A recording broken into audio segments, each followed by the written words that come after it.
Welcome to VERSED, the Ascap podcast. I'm your host, Eric Philbrook. Coming up on the pod today is Sarah Feingold's interview with Anaïs Mitchell, the Tony Award-winning creator of Broadway's Hadestown and co-founder of the new folk supergroup Bonnie Light Horseman. I also talked to Brian Calhoun, author of the Music Business Toolbox, who shares some valuable advice for music creators as we start a new year. But first, joining me today is Ascap Marketing Director and Deputy Editor Eitan Rosenbloom, my partner in rhyme and one of the most cerebral metalheads I know. Hey, Eitan, welcome. Thanks for that intro. I am holding up my horns from across the country. Okay, well, that's a podcast for another day. We'll get into what we need to talk about today. It's award season. The Grammys are coming up this weekend. The Oscars are not too far off. We have a lot to be excited about in the Ascap world. What are the highlights this year? Sure. Well, we certainly do have a lot to be excited about coming up this weekend. Of course, the 2020 Grammys. And there are always a ton of great stories coming out of Grammy season for Ascap. But I want to highlight just a few of them. So first off, Billie Eilish. I don't think anyone is surprised, if they've been following her story, that she is leading the Ascap pack with 6 nominations. And in fact, at 17 years old, she's the youngest ever artist to be nominated in all 4 general field categories. That's Record of the Year, Song of the Year, Album of the Year, Best New Artist. Super excited about her. Incredible. And then, of course, is her brother, Phineas, who has 5 nominations this year. It's really rare to be nominated as Producer of the Year for just a single project, but that's where Phineas is at. He's nominated for Producer of the Year for the Billie Eilish album, When We All Fall Asleep, Where Do We Go? And that album is just that good, so he slid in there. Wow. Destined to become probably one of the most famous siblings duos that have come along, for sure. Absolutely. We've also got Ariana Grande, another big year for her and her collaborators. She's got 5 nominations herself. So when I was researching this, I found a really incredible stat. So when her song Break Up With Your Girlfriend, I'm Bored debuted at number 2 in 2019, she became the first artist in 55 years to occupy the top 3 spots of the Billboard Hot 100 at the same time. So she monopolized the top of the charts. That's amazing. Eric, you want to guess the last time that happened? Who the artist was? I don't know. The Beatles? Yeah, you got it. It happened back in 1964 with the Beatles. So huge achievement for Ariana. And of course, there is the R&B phenom, Her. She had a great year last year at the Grammys. She picked up 2 trophies out of 5 nominations. And this year, she's got another 5 nominations. So thrilled to find out what's happening with her, especially because my own daughter shares her initials. So there'll be a lot of excitement in the Rosenbloom household. Well, good for both of them. So that's a lot of people, a lot of artists we get to see live. What about some of the writers and composers behind the scenes whose names might not be as well known? Sure, like literally the unsung Grammy heroes this year. Right. So we've got country songwriter Hilary Lindsey, who recently won the Ascap Global Impact Award at our Country Awards in 2019. So she's won the Grammy before for co-writing Jesus Take the Wheel for Carrie Underwood. This year she's got 3 nominations for the Lady Gaga songs from A Star Is Born and also the Miranda Lambert track, It All Comes Out in the Wash. So she's one of those songwriters who's gone far beyond the country field and is just killing it. Phenomenal songwriter. Great. And then there's Vince Mendoza, who has had dozens of nominations over his years in the field. He's a jazz arranger and composer, band leader. More people need to know about this guy. He's just one of the greatest in the business, and he's got another 3 nominations this year. I actually first found out about him because he collaborated with Bjork on one of her album Selma songs 20 years ago. So he is still doing his thing. Wow. So how are we doing in some of the other categories that might not get the bright spotlight so much? ASCAP has so many members across the musical spectrum. How are we doing in some of the other areas? Sure. Well, the category I'm really excited about this year is original classical composition. So there are 6 nominees. All 6 of them are ASCAP composers. It is a incredibly competitive field this year. 4 out of the 6 nominees have won Pulitzer Prizes in music. That's Jennifer Higdon, Wynton Marsalis, Carolyn Shaw, Julia Wolfe. But then we also have Derek Bermel, who is well known to any fan of contemporary classical music. And of course, Andrew Norman, who has had just a massive last couple of years. His nominated work, Sustain, had a super successful world premiere by his fellow ASCAP member Gustavo Dudamel in the LA Phil in late 2019. So it's anyone's game. And, anyone would deserve that Grammy. That's great. A lot of excitement in the classical world for the ASCAP family.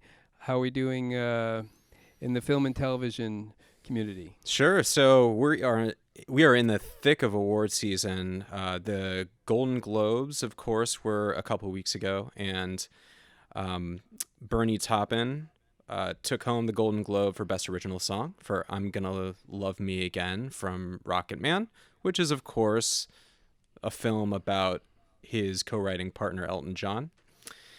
So if you can believe it, that Golden Globe was the very first time in Bernie and Elton's songwriting partnership that they've won an industry award for their work together. First time in over 50 years.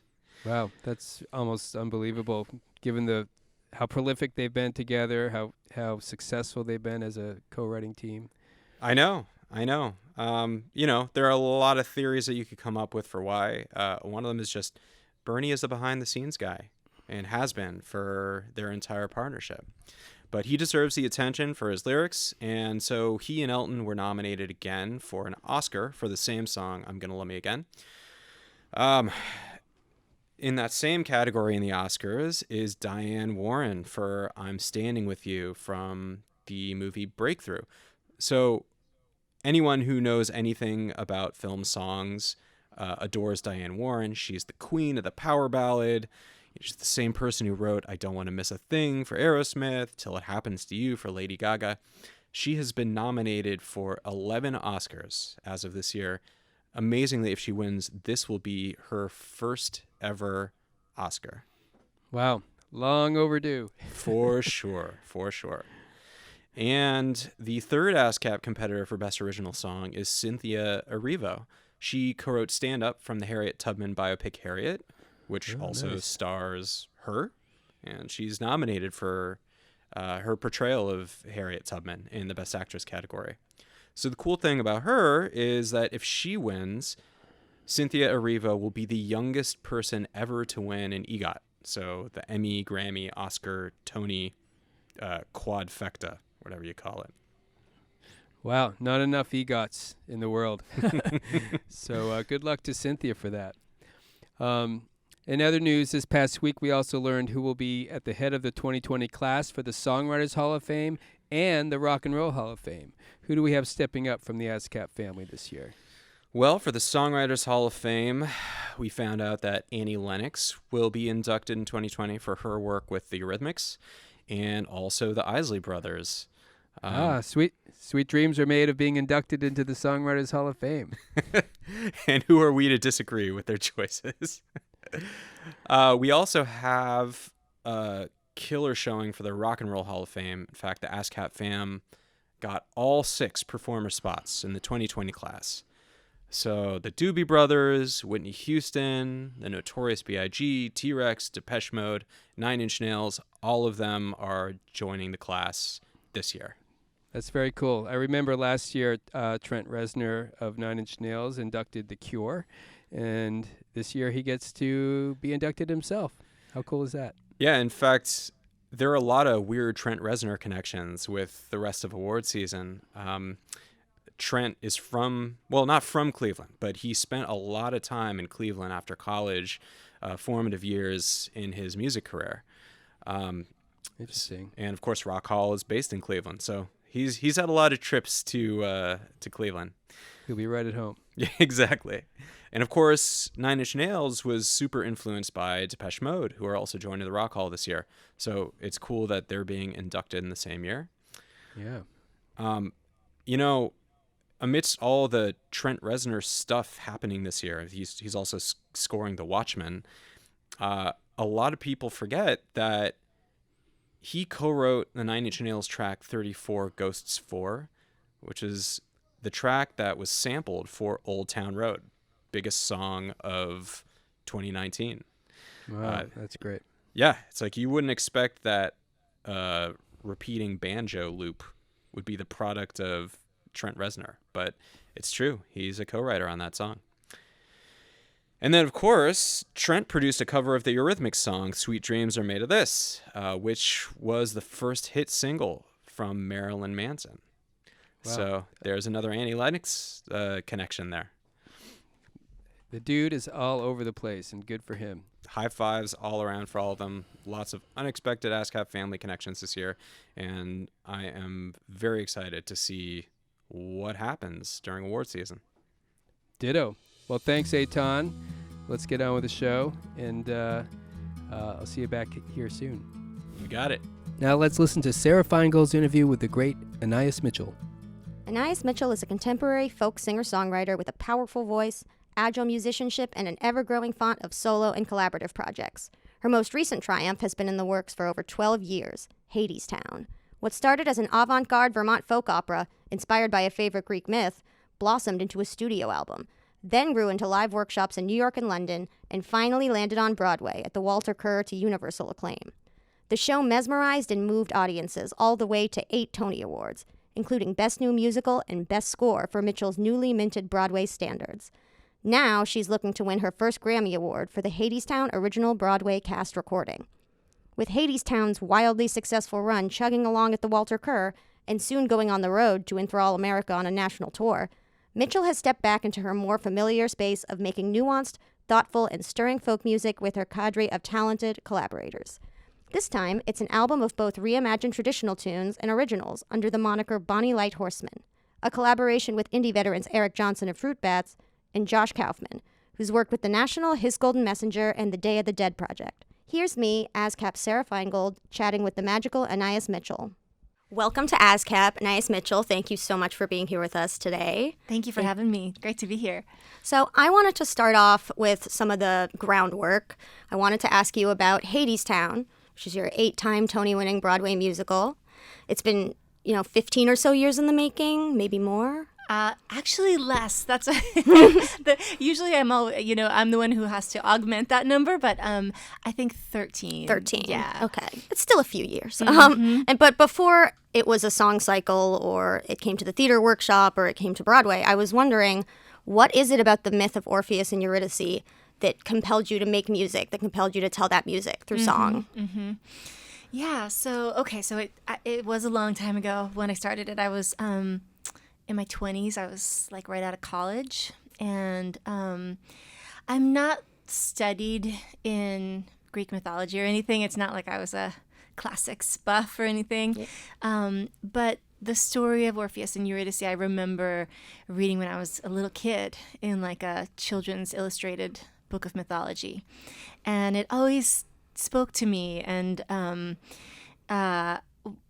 I started to get excited, I think, about the Orpheus character for one thing, because he's a musician, he's an artist who believes if he could make art beautiful enough, music beautiful enough, he could change the rules of the world. And I think every artist has felt that way. And a lot of other artists have taken on that story. Obviously it's been done many times, especially by musicians. There's so many operas and films and things that have been made out of that story, I think, because the character of Orpheus is so interesting. And I also got interested in this idea of the underworld not being the land of the dead per se, but a sort of bureaucratic, corporate, kind of lifeless world where Yeah, it's not death, but a sort of chosen lifelessness, and then the role of the artist going into the belly of the beast and trying to sort of wake people up again. Wow. And I have another question before we move on about that. Do you have any other favorite cultural depictions of Greek myths? Oh, interesting. Because I think I had that picture book when I was young. I remember the image of like Zeus's head splitting open and Athena coming out. I think I read the same book. Is it the Daulaire book? Yes. Daulaire's book? Yeah, that's totally. the one. Yeah. So I was wondering, are there any other Greek myths that have been adapted or reworked that you think are really great? Interesting. Well, there was that one Coen Brothers movie that was based on the Odyssey. Oh, Brother, Where Art Thou? Yeah. That's a great one. And what's cool about that one, and which I kind of identify with, is that I heard it said that they had never actually read the Odyssey. Like, they made that movie because they knew the story, and all of those characters and kind of the imagery is just part of the popular, like, subconscious. And I sort of felt that way about Hadestown also, that like it wasn't coming from a super geeky, I've read the myth a million times place. It was really more like a folksy interpretation. Yeah, that's something I feel about Hadestown as well, that when I'm listening to it, I'm always struck by how it's very much a specific story about specific things happening, but it's also about everything. It's so universal. There's so many things that you can pull out of it that apply to how we're living now, how people lived before, and that's one of the things I like about it best. When it comes to these concepts for Hadestown, how you interpreted the underworld and how those characters of Orpheus, Eurydice, and all the other ones started to develop, I was wondering when you started to eke those concepts out, and then how that went from the way you would think of that story into the way you would tell it with music. Uh-huh. So you're talking about like the themes kind of? Yeah, like kind of how you transition from the ideas and the concepts into turning them into the music. Mm-hmm. So, okay, it's been a very long and slow evolution. It's kind of hard to pinpoint where different things happen, but I do think you're right that the mythology contains all of these themes, and they resonate in different ways, depending on what's happening in current events. Mm-hmm. I think it started out in a more sort of simplistic way. It was sort of it was a simpler version of a story, which maybe focused mostly on this sort of bureaucratic capitalist world of the underworld, and then this dreamer Orpheus. And then as the characters evolved, and man, it's hard to say if it was like a character evolution or a thematic evolution, but I started to get really excited about the kind of twin stories of there's these young lovers, Orpheus and Eurydice, and he's this dreamer, this optimist, this sort of naive artist, and she's a sort of more world-weary, hard luck. Pragmatist, maybe? Yeah, pragmatist, exactly. And I mean, someone who's seen hard times and has had to adapt and has learned certain behaviors because of that. And then also this older couple of Hades and Persephone, and how the couples can kind of mirror each other. Persephone is sort of spiritually more akin to Orpheus, and Hades is spiritually more akin to Eurydice. And the older couple, it's so fascinating because Hades is this king of industry and wealth, and he actually is that in the mythology. Like he's sometimes called the wealthy one, and the underworld, it does come with it all this, the sort of associations of mining the riches of the earth, the treasures of the earth, and in the case of Hadestown, the fossil fuels, and then his wife Persephone is the queen of nature, and they have this weird arrangement where she goes above ground for half the year, and then she's down there with him the other half the year. And it's a troubled marriage, right? And it felt like very natural for it to speak about like industry and nature and the trouble between them. Mm-hmm. And I'm also very interested because of how long this project has been changing and growing. It's been through so many different stages and iterations over a long period of time. So I'd love to hear more about the process of bringing it from the song cycle to the studio album and then to the stage, because I know that once something is visual, it becomes a very different project. I'm particularly interested in the type of changes you would need to make to bring something from an album into a musical theater setting. Mm-hmm. And if there were different conventions of that maybe surprised you, there were changes people might have recommended to you that didn't strike you as something that would work. And if you had to kill any of your darlings, if sometimes there were things that you loved that people said, that won't work on the stage, and certain things had to go away that you really loved from the show. Yeah, many, many darlings on the cutting room floor. Mm-hmm. So I mean, one thing I think it's important to say is that the show didn't begin as a concept record. That's sort of a misconception that some people, because I think the show gained a certain amount of attention at that moment because of the singers that were on that record, and because suddenly it was a document that could make its way around the world. But it started out, I used to live in Vermont, this little state, and Hadestown started out as a DIY community theater project in Vermont. And so it was a real proto version of the show. It was much less material, and it was more abstract. But it was meant to be on the stage, like that. My initial conception of it, was that it would be on stage, and there would, sets and props and costumes and that type of stuff. So we did that show in Vermont 2 years in a row, and then I made that record, which was actually the luxury of being able to work on just the music of the thing. I think is something special, especially because, and I'll say because this is Ascap, I've been working with the same two arranger orchestrators for a really long time. One of them, Michael Chorney, has been with the project since the Vermont days. Yes. And then Todd Sikafus, who produced the album for us in 2010, went on to become a co-arranger and orchestrator. And so a lot of thought went into just the music in a way that I think a lot of theater that's getting developed for Broadway in the usual channels, it's all about the text, it's all about the text until the moment when there's a production, and then they're like, all right, let's get an orchestrator in here. But this felt like it was music first from early on. Mm-hmm.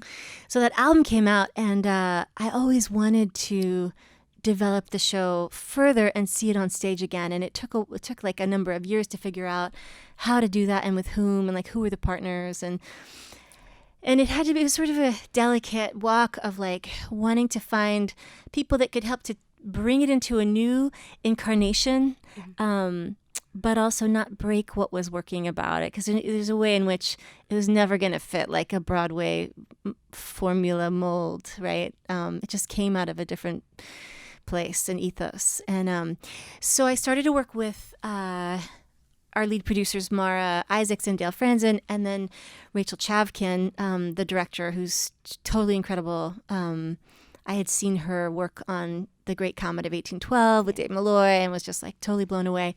And then we also started working with the New York Theater Workshop people.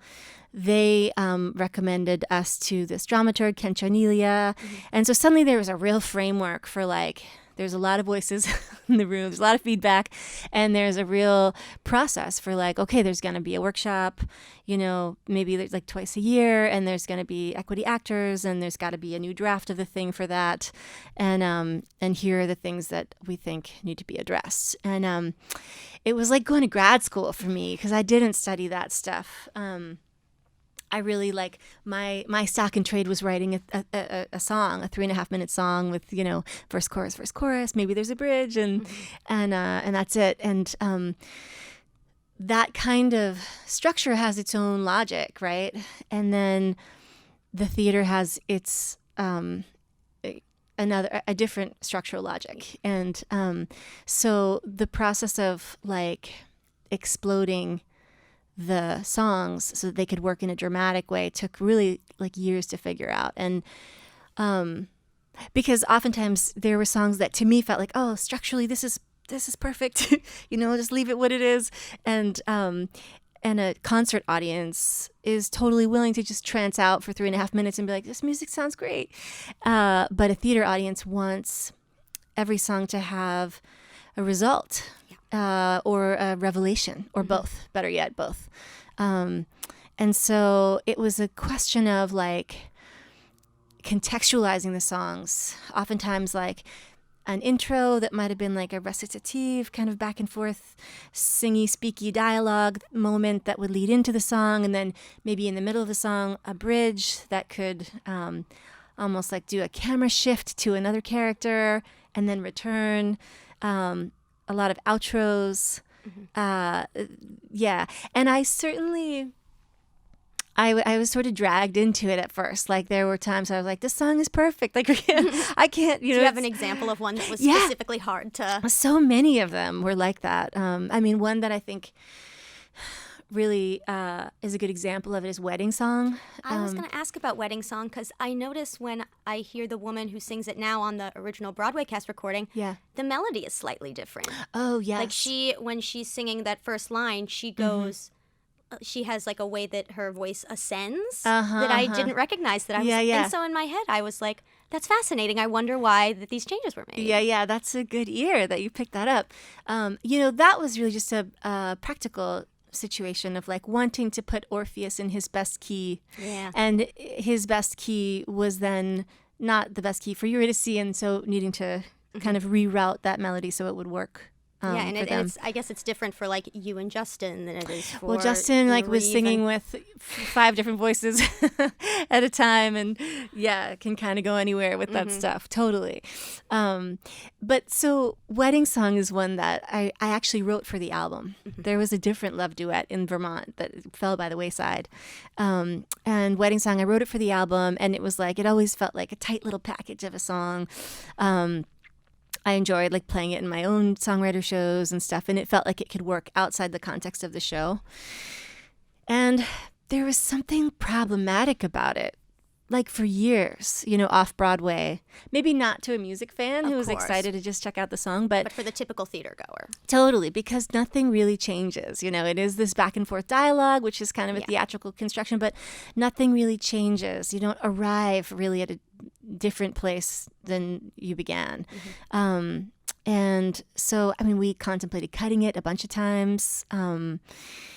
I think it was Rachel who was like, is there any way you could get that Orpheus could display his epic melody in this song? And I was like, no, definitely not.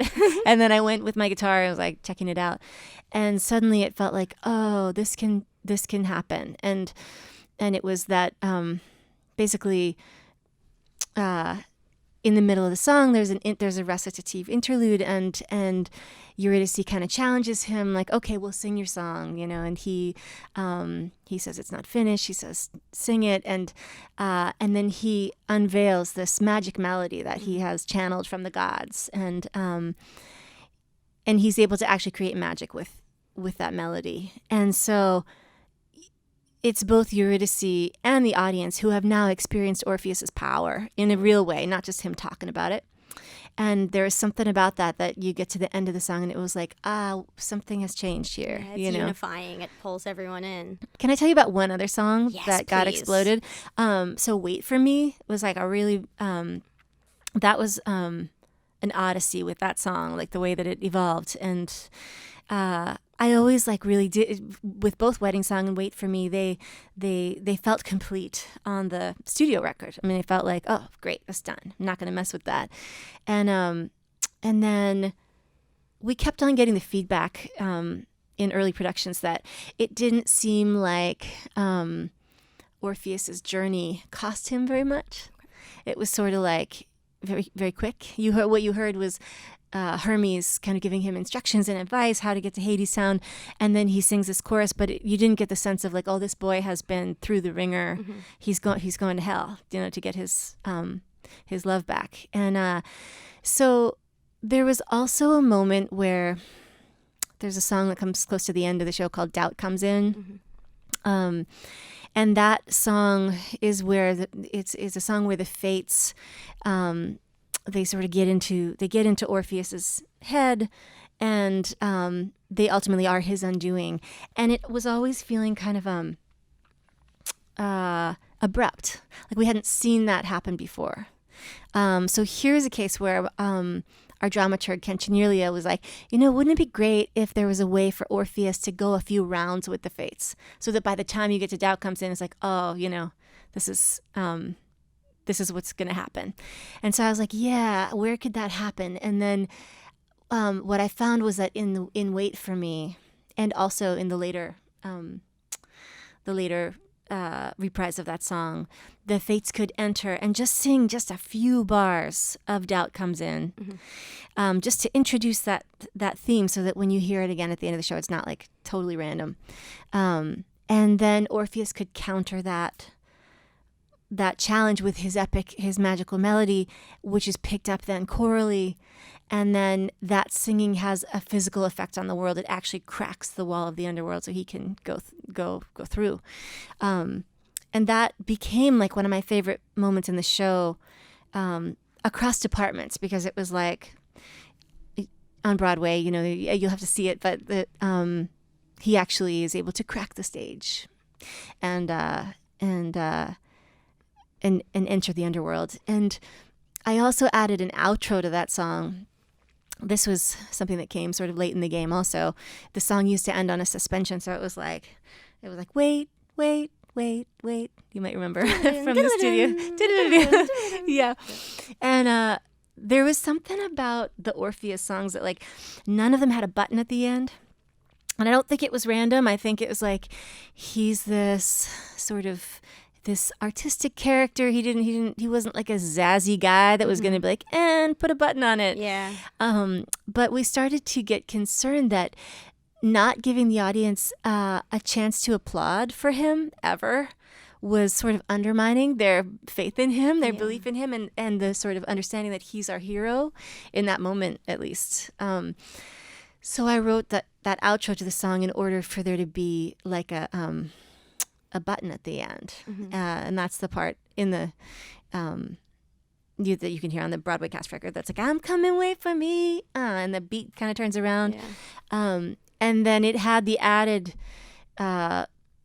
effect of when the reprise came around. Then Eurydice was able to really just belt that thing out, and it became something of like an 11 o'clock number, or a moment where it could really just like, the energy could kind of go through the roof before we headed into that Doubt Comes In. Yeah. So from the way you speak, it seems like you're a fan of musical theater.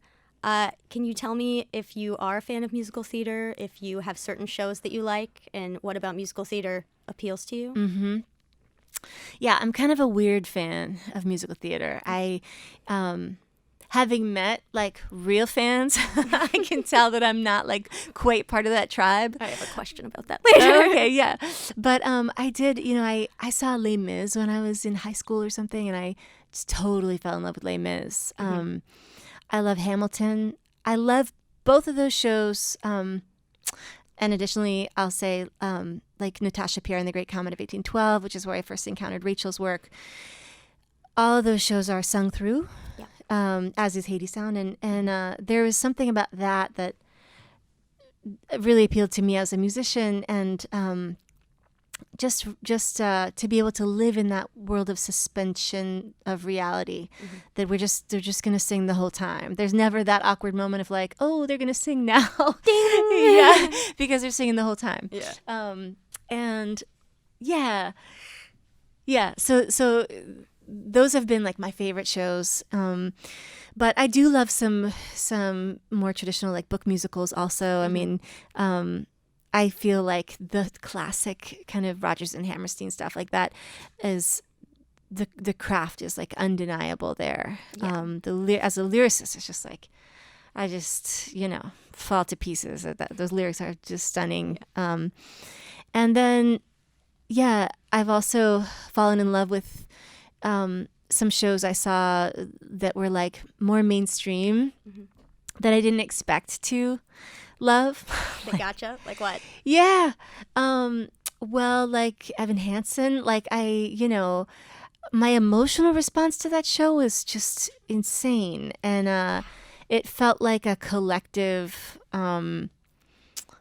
grief ritual or something to be in that audience.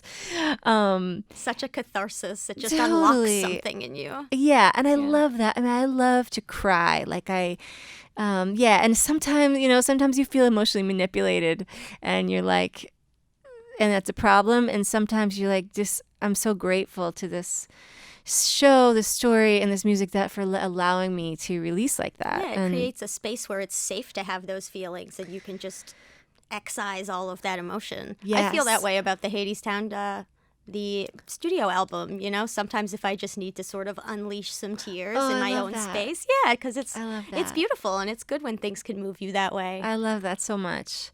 I cry a lot when I'm writing songs. It's really funny. It's a weird process. Maybe that's how you know it's working. Yeah. And sometimes like people I'll cry so much writing it that by the time I'm ready to perform it, I have nothing left. There's nothing left in you.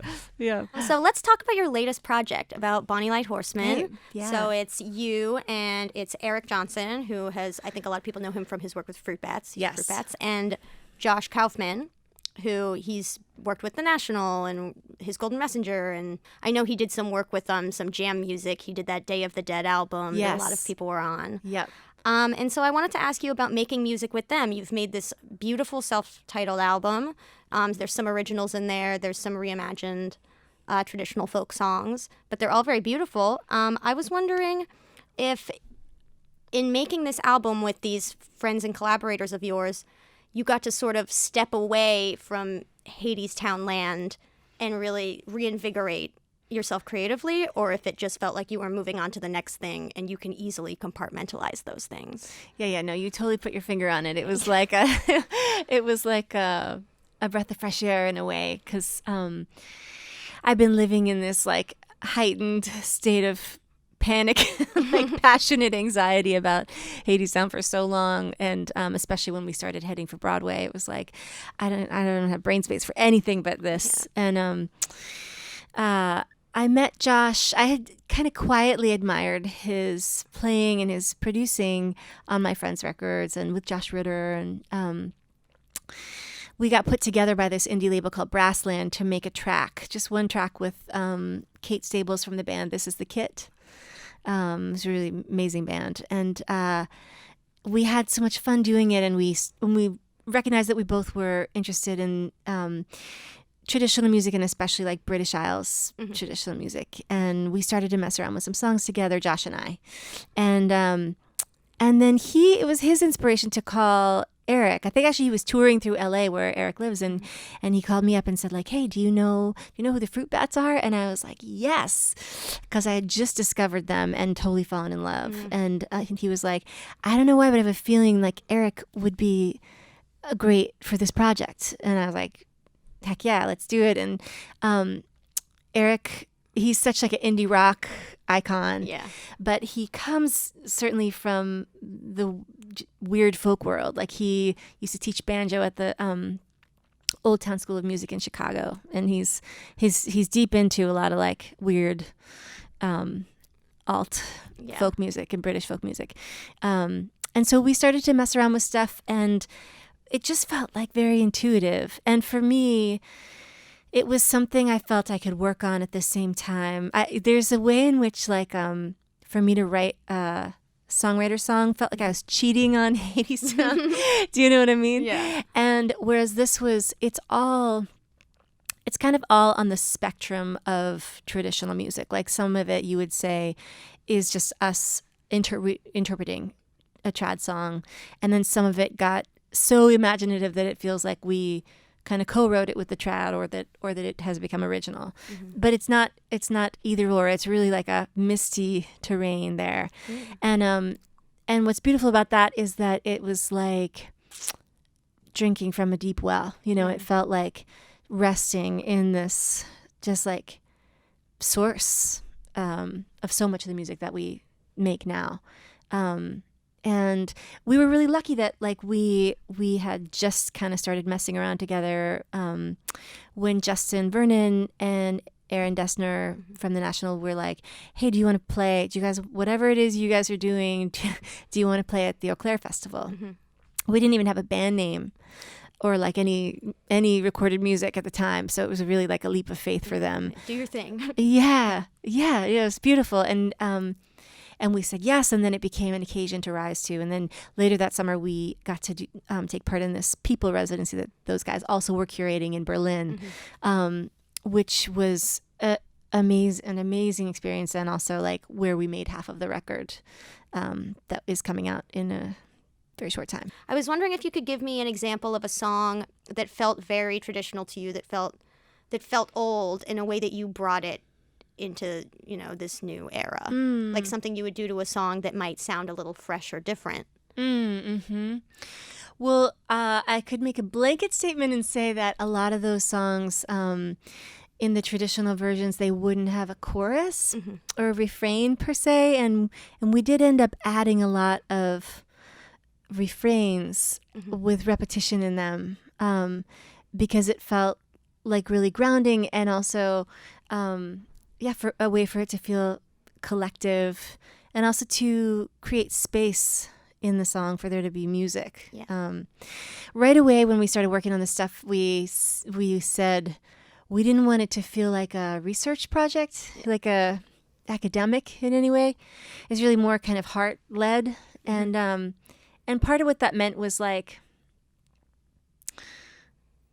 I would say that, a lot of the songs have stories in them, but they're more impressionistic than some like other folk music I've worked on, which is really like narrative balladry. This is more about feelings and space, leaving space for musicians to get in there and improvise and play, and also the kind of simplicity and repetition that allows you to really just pour your heart out. As for like a specific song, there's the very first one that we ever started working on is a song called Lowlands. It's a really interesting story with the traditional versions of it, because there's basically two strains of it. There's the British Isles one, which is, and there's many versions of this version of Lowlands, which is a ghost story where someone, either male or female, is having a dream about their lover, and then realizes that their lover has died in the dream, usually drowned. And then there's a whole nother American version of the song, which is because there's multiples, which is like a stevedore work song from the South, and our version is kind of a mashup of the two. Like there's this female speaker, and she's dreaming of and sort of longing for her love, who is working offshore. And we did like create some language around that, and we also grabbed a little bit of the British Isles stuff and a little bit of the American stuff and mashed it all up together. Yeah, so it sort of weaves in all of those experiences to create something that's brand new. It's a new experience. Yeah. I was wondering what your relationship is with practice and with, maintaining your instrument, whether it's your voice or you playing guitar, and similarly how you deal with having a chaotic schedule and maintaining yourself, wellness, and you take care of a family, you have your own life, you have this Broadway show. I was wondering what you do to keep yourself centered. Wow, there's a lot of good questions there. Yeah, it's a lot of questions. Still trying to figure it out. Yes, as we all are. Yeah, I do think there is something that's so tricky about being a singer-songwriter, like to being a writer and also being a performer. And I have lately been able to just live in the world of being a writer, like with Hadestown. I'm not performing that show 8 times a week or whatever those guys are doing. I get to hide out in Brooklyn, and that thing is just happening up there on Broadway. Writing is such like, you go to such a weird insular place, and I feel like it has to be that way. I often feel like a troll living in a cave.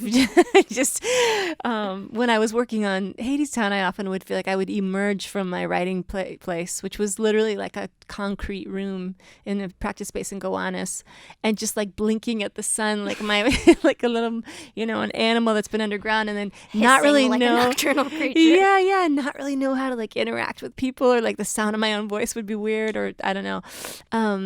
And then to be able to be on stage and be a normal human being is like, there's another, it's kind of a whole nother skill. I really have utmost awe and respect for writers who also are actors, like Lin-Manuel Miranda or even Sarah Bareilles, who went into Waitress, like that type of stuff. I mean, I'd never do that. Like that seems like a superhuman feat to be able to do that. But I do enjoy playing when the conditions are right. I really do enjoy performing for people. And I guess, wellness, balance. I'm lucky to have like a really supportive partner. And, we've toured with our kid who's 6, especially when she was a baby. And then at a certain point, she started going to school, and basically my husband just would stay with her if I was going to go tour. And we're having another kid. You don't say. Yeah. So that's we're just gonna have to make it work, And there are some great examples. I feel like of people that I have this one friend. There's a band called Low. The Scottish band, and my friend Martin, who has 2 kids and such a lovely home life scene, and he's also a really busy composer and touring musician, and he was like, you just don't stop, you just can't stop, and I think there is a way in which like you get the idea that it's all over once you have kids. You gotta set everything aside and just be a parent, but that's not good for anyone. The kid, you got to find a way to hold those things together. And so, not that it's easy, but it's the navigation that's going on all the time. Yeah, and I'm sure it becomes the new normal. Mm-hmm. Once it's that's your routine, it becomes that's your new routine. Yeah.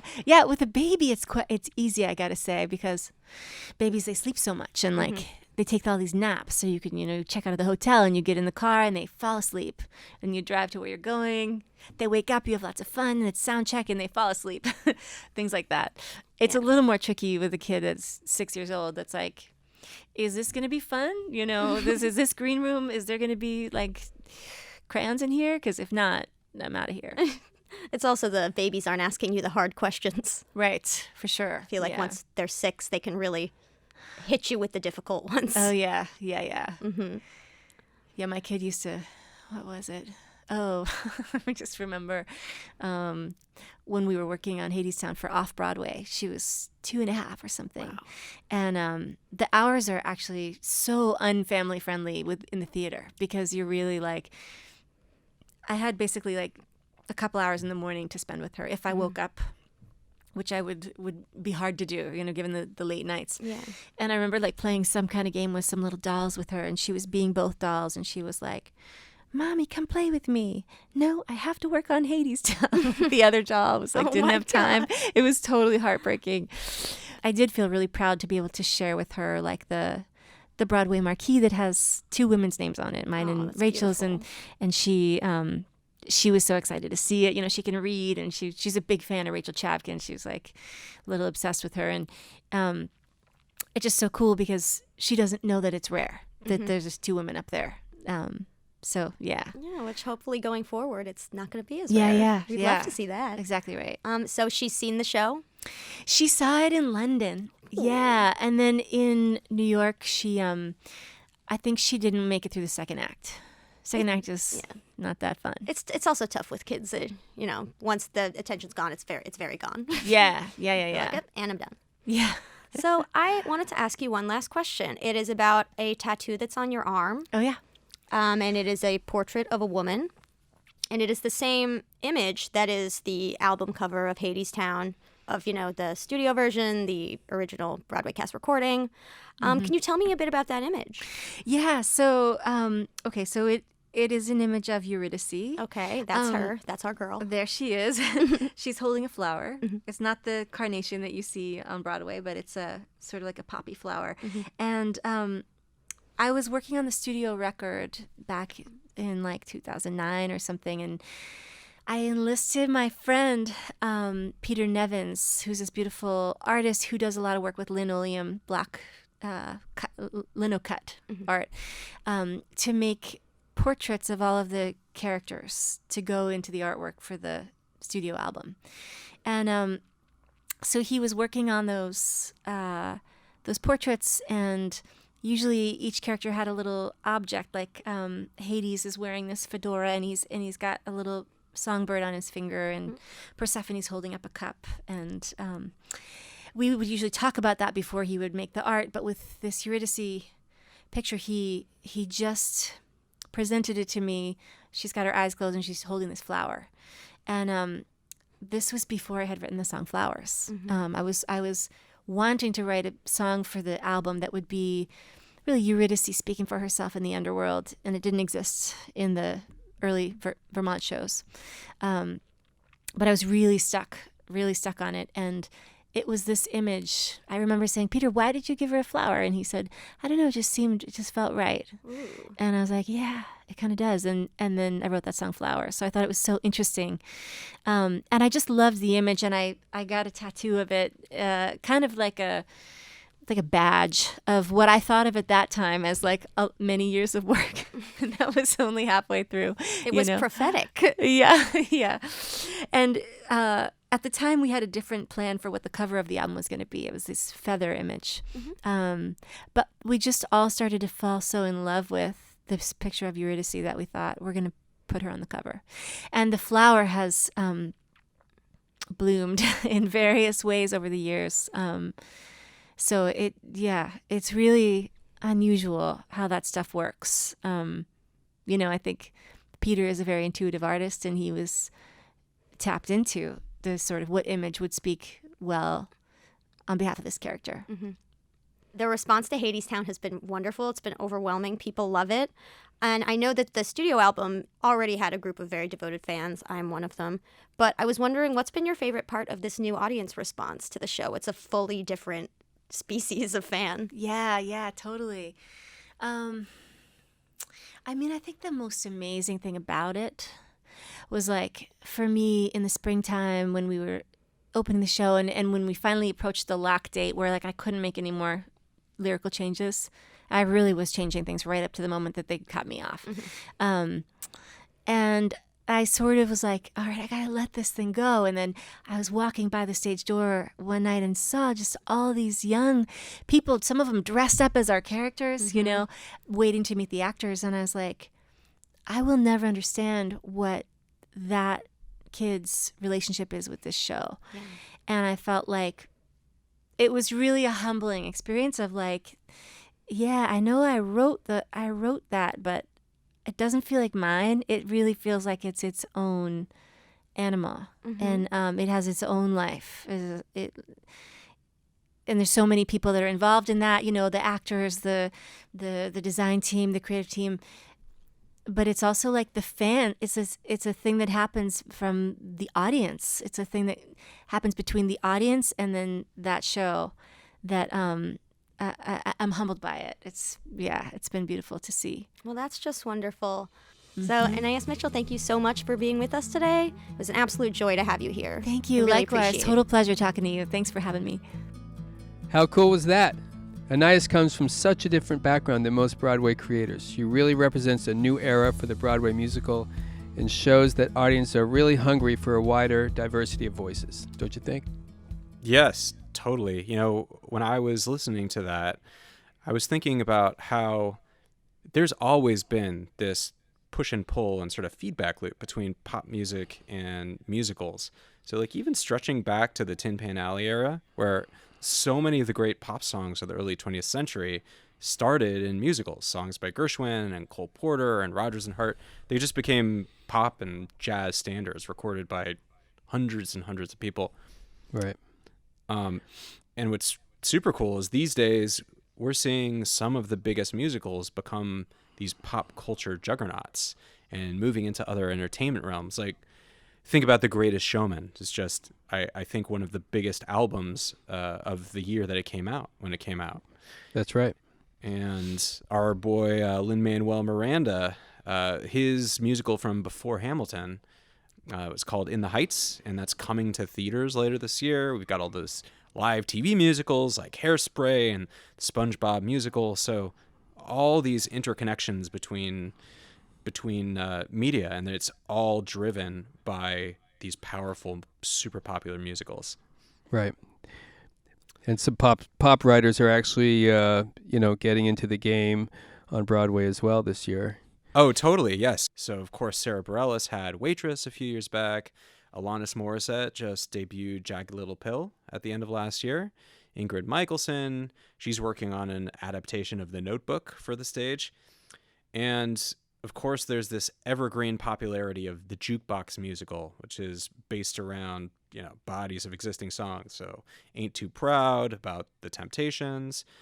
And I just heard about this new one called Anne Juliet. And it's a retelling of the Romeo and Juliet story set to the music of pop god Max Martin.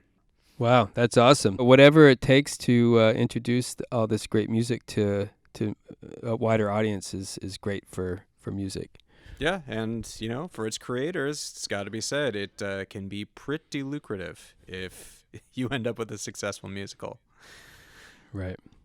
Well, go see Hadestown if you happen to be in New York City. I think it's going on tour this year, so if it comes to your town, be sure to get tickets for that. And thank you, Eitan, for being my co-pilot today. And we've got some more podcasts coming up for you, so stay tuned.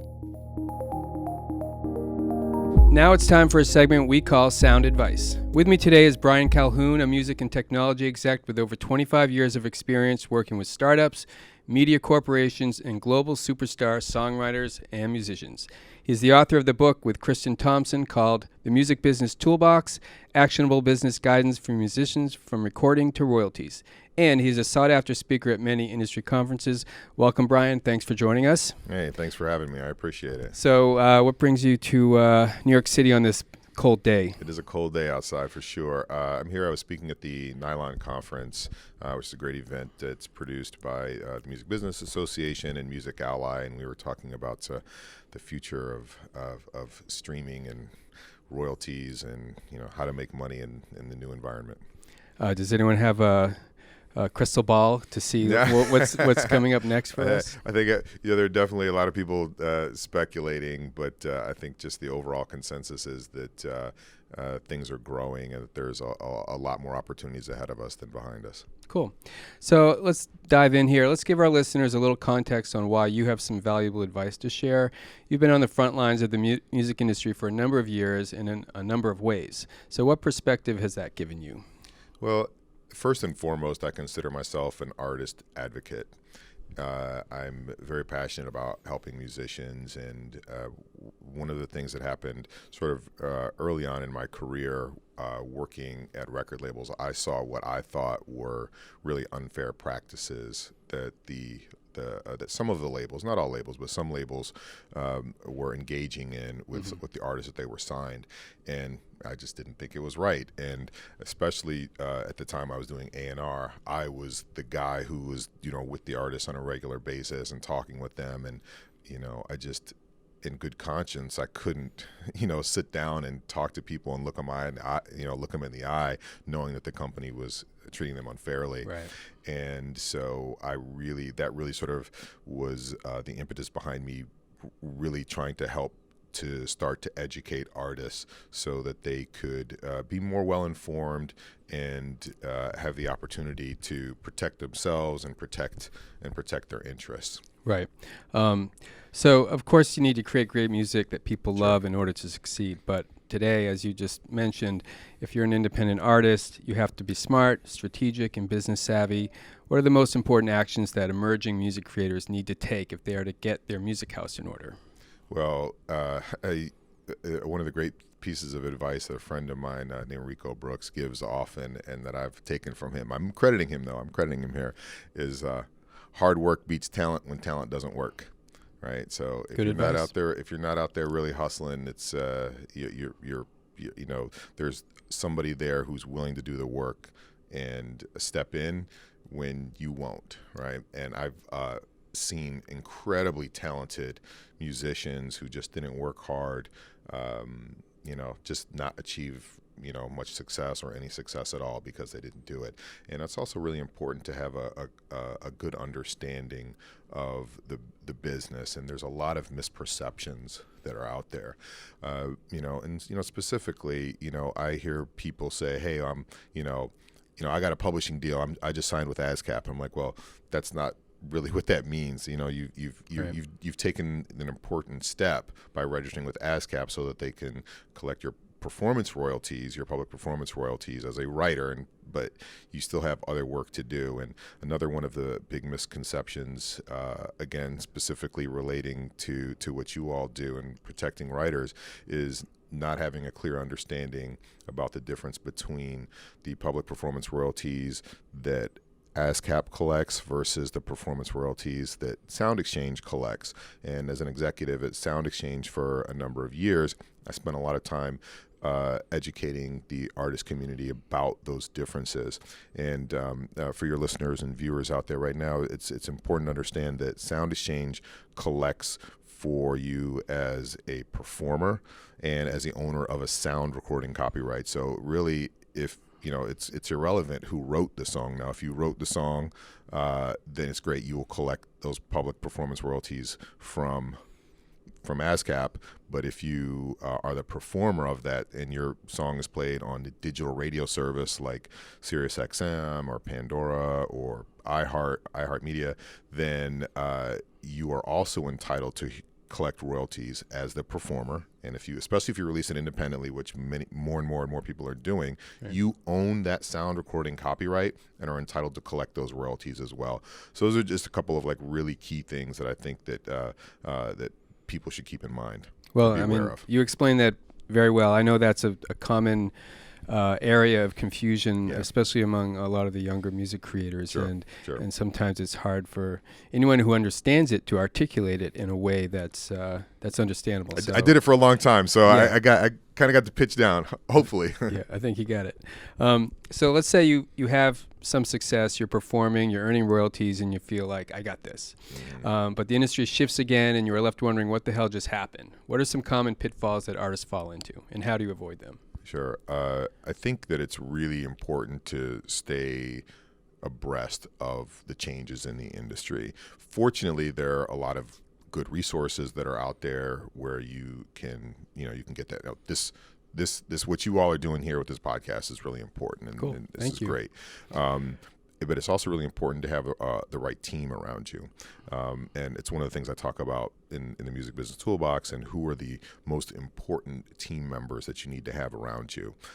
Because whether your royalties are, if you're making $10 a quarter or a year, or you're making $10 million, it's really important to have the right team members around you to help who can be experts in their specific area. So, and also depending on what part of your career you're in, will determine when you have those people to come in and provide additional support.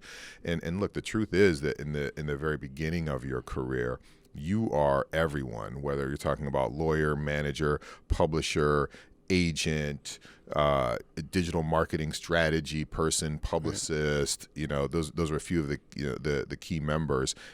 We actually did a session at the Ascap Expo last year about that, and we went through who those important team members are and what they do, when you should get them. But it's really important to understand who they are and bring them in at the right time. Another, I'd say, really big mistake that I see probably the biggest mistake that I see artists make is in terms of developing their budget, because they may not do a budget at all, but assume that an artist saves up and records their record, and whether it's $5,000, $50,000, or $500,000, whatever that number is. One of the biggest mistakes I'll see artists make is they'll spend all of that money to record the project, and won't save anything for marketing, clearances, legal, and any of the other areas in which you're going to have some expenses. And I often tell artists, I said, think about it from any other industry. When Marvel is putting out a new movie, they, people talk about how much money they spend in creating it, but they spend that same amount or more in their marketing efforts. When Ford releases the new F-150, yes, I'm sure they spend a ton of money in research and development and testing, but they're also running ads during Monday Night Football, or you know what I mean, like big, spending a ton of money in marketing. And you should think about it too. So if your budget is $5,000, you need to make sure that you're saving. I tell people at least 50% of it should be towards marketing and other efforts. Yeah, I mean, I think so many young artists, they figure they'll make their record, they'll do their recording, and then they'll figure out what they're going to do with it. So it's all the more reason to educate yourself. Right. Before you really get into it. Yeah. Well, and to add on to that, what I'll say is, people say, I've heard far too often, oh, I'm going to just do this, I'm going to put it out and see what happens. Well, I can tell you what's going to happen. Nothing. Right? There are, 50,000 new songs released a day, somewhere in that range. And I actually think it's much more than that, because that's really about the number that are being distributed and put up on services through digital aggregators like TuneCore, CD Baby, DistroKid, and then are going on to all of the DSPs or the digital service providers, like the Apple, like the Spotify, like the Pandoras, like the YouTubes. Right. But there are also people creating music and just uploading it directly to SoundCloud, to YouTube. Yeah, right. Yeah. So and they're not going through one of these aggregators. So when you think about the amount of music that is just being flooded, right. It is really, really even more important to have a plan, and developing a plan prior to the release of it is really important. Don't put it out and then come back a week later and try to start figuring it out, because it's much harder at that point. Yeah. So no dancing in the end zone as soon as you get your music on Spotify. Exactly. So speaking of the Ascap Expo, you participated at the Ascap Expo, which this year we've renamed as the Ascap Experience, and which will take place April 1st through the 3rd in downtown LA. What do you enjoy about Ascap's annual gathering, and what do you think is truly unique about it? Well, I think it makes sense to change the name, quite frankly, to the Experience, because it really is an experience. There's a great opportunity for musicians, songwriters, aspiring executives to go and have access to industry leaders who are really helping guide people through the information and quite frankly the complexities of the business.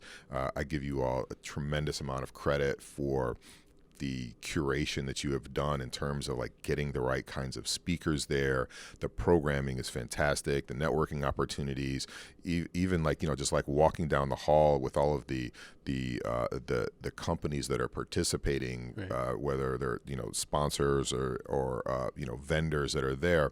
There are people who are really involved in helping in the music ecosystem, especially for people who are in the early stages of their career. So, I mean, it's really great. It's a very unique experience, and people are also I've found people to be very open with their time and experience, and I've done it several times, and I'm always happy to come back.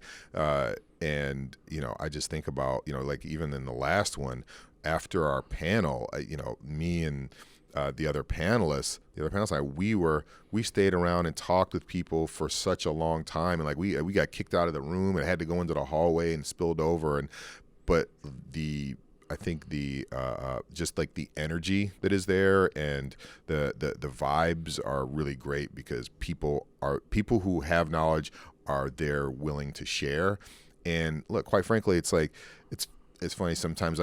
People it's still kind of funny. People say, "Oh, you're an expert," and it's great, and I'm happy to get on and provide advice. But I could then go into another panel and be sitting in the audience and taking notes and wanting to meet and talk to some of the other participants. That's great. Thanks for saying that. I mean, we put a lot of hard work into this. It shows. It shows. And we hope the word gets out. Personally, I've been going for many years as a member of the Ascap team, and I love it. I look forward to it every year. It's like summer camp. I see familiar faces and new faces every year, and it's just super energizing. So kudos to you for being part of it all this time, and kudos to you guys for doing it. I say I missed it one time only because it was the same week my daughter was born. Good so excuse. I was like, all right. But other than that, I try to be there. Okay, cool. So as someone who has participated and spoken at so many music industry events, like the Ascap experience, what advice would you give to those attending this year's conference as to how to maximize their time there? So I think it's really important to do some pre-planning. And that means looking at the lineup, looking at the speakers, looking at the panels and workshops, and mapping out your day. Like, what are the things that you're specifically interested in participating in and learning about, and getting to the panels early, taking notes, and going up and not being afraid to talk to people. Whether it's the person sitting next to you in the audience, or going up and talking to the speakers afterwards. I encourage people to come up and talk to me afterwards. I'm especially I'm there. I'm in that mode. Like I'm happy to share, but it's not just me. Again, it's the way people who are. If you're speaking at that conference, you're doing it because you have that mindset. Right. Take advantage of it. And I know that for aspiring artists, it can be hard to get access to some of the kinds of speakers who you have, but you have that access. They're there. Go speak to them. I think you'll find that generally people are very open. Take notes. Make sure that your phone is charged, your computer is charged. One of the things that I'll do when I'm at conferences that I'm really there trying to learn is I'll either have my laptop or my phone, make sure my connection is good, and during the conversations, I'll look stuff up that they're talking about. If they're referencing a court case or a company or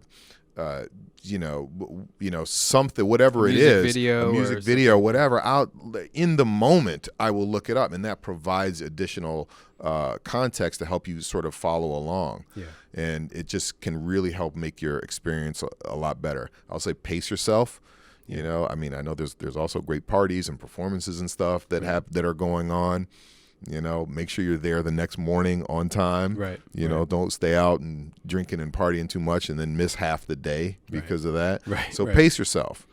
So. Okay. Great advice. Thank you, Brian. If you want to learn more about what Brian does and what he has to offer, visit musicbusinesstoolbox.com. If you're interested in the Ascap experience, go to ascapexperience.com, register. You won't regret it. You certainly won't. All right. Thanks so much for having me. Appreciate it. Thanks, Brian. The Ascap Experience brings together thousands of music creators from across the globe to connect and collaborate over 3 full days. In addition to valuable face-to-face networking, the experience offers a wide variety of panels hosted by top creators and music industry professionals. The panels are tailored to cover important topics like your brand, money, wellness, and advice on how to create exciting new music. There are also plenty of opportunities to get live feedback from industry professionals about your music, participate in showcases, and enjoy performances from iconic songwriters. Use code VERSED, VERSED, to save 10% off the current price for Ascap Experience. That's over 35% off the full price ticket.